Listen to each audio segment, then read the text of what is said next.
Welcome to Educational Credentials section of Introduction to Education lecture. And here we'll talk about educational credential and academic credentials. These terms are often used interchangeably, but they are not actually the same. Educational credential can be defined as a credential that confirms one's education, and academic credential is issued by an educational institution. But not every learning happens in the educational institution. You can leave your school and still learn or study. The question is, who will confirm that some education happens outside the school? First of all, some educational institutions can confirm your study outside. So if you are going to have a program in creative arts or in the medical field, an internship, outside internship or field internship will be a part of your program.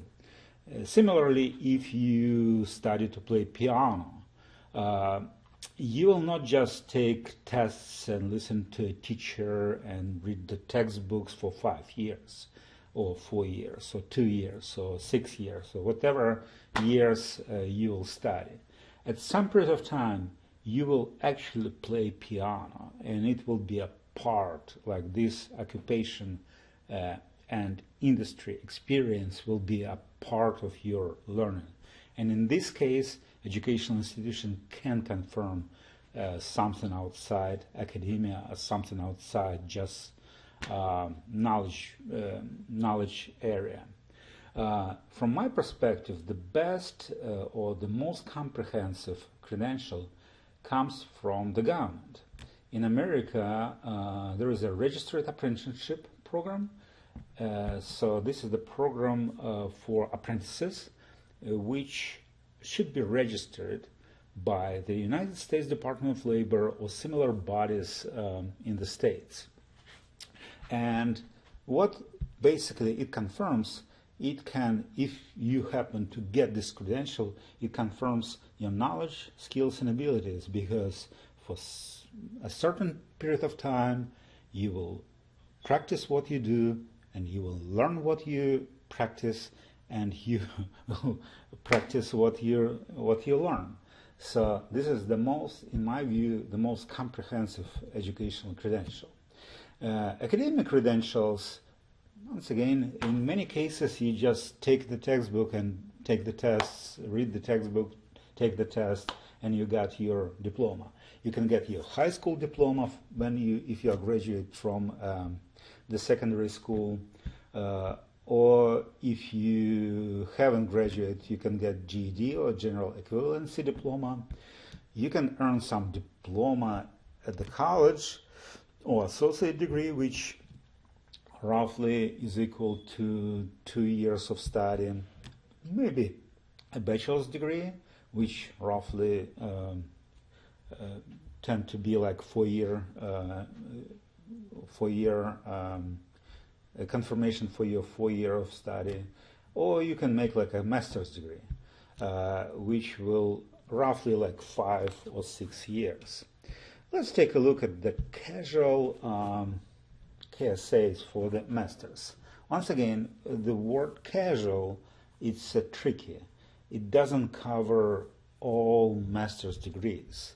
It doesn't cover masters in, let's say, medical field or creative arts.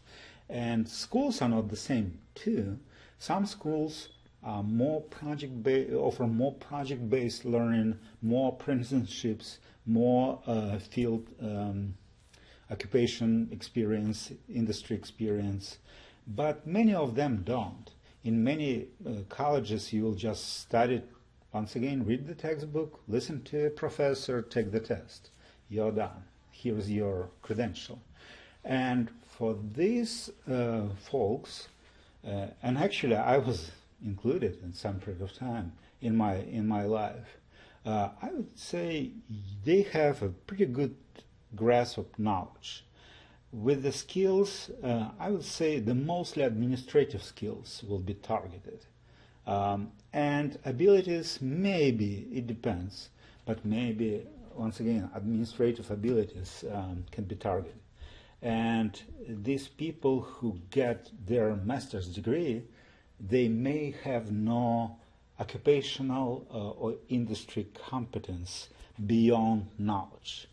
They never practice, they never preached what they never did what they preach, and they are missing this part.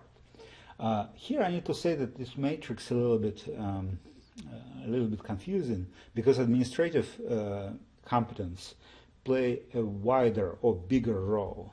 But once again, many employers are looking for occupational competence, required competence, and industry-related competence. So PhD or Doctor of Philosophy is a little bit like farther. This is the terminal degree, and here research is a part of this degree usually. So it has a little bit bigger, I would say, skills, especially skills in research. People who get graduated have like much better grasp of at least like this area. Professional degree is a degree that prepares someone to work in particular profession. Some colleges offer, especially vocational schools, they will give you a professional degree, which can be useful, and which, in my view, a little bit more straightforward than academic, like pure academic degree for the tests and taking tests and reading textbook and listen to a teacher. The last piece which I want to touch here it is something which is called credentialism, and this is an academic inflation, and this word is used for the process of de-evaluation of educational qualifications because of the needs of educational institutions to increase revenues and cut expenses on one side, and increasing demands on another side. This process further provokes credential creep, which we talked when we touch their recruitment in the introduction to recruitment lecture.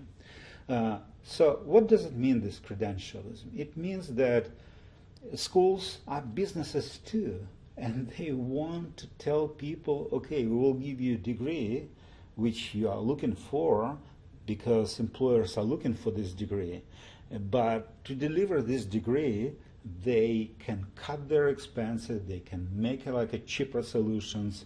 It will be no like a lot of project-based learning or Socrates method. Most likely it will be a traditional classroom, take tuition from 40 students and pay one salary for one teacher and cut expenses. So this is an example of credentialism, and hopefully we overviewed educational credentials and academic credentials, and we are ready to go to educational service providers. Thanks so much, and talk to you soon. Bye-bye.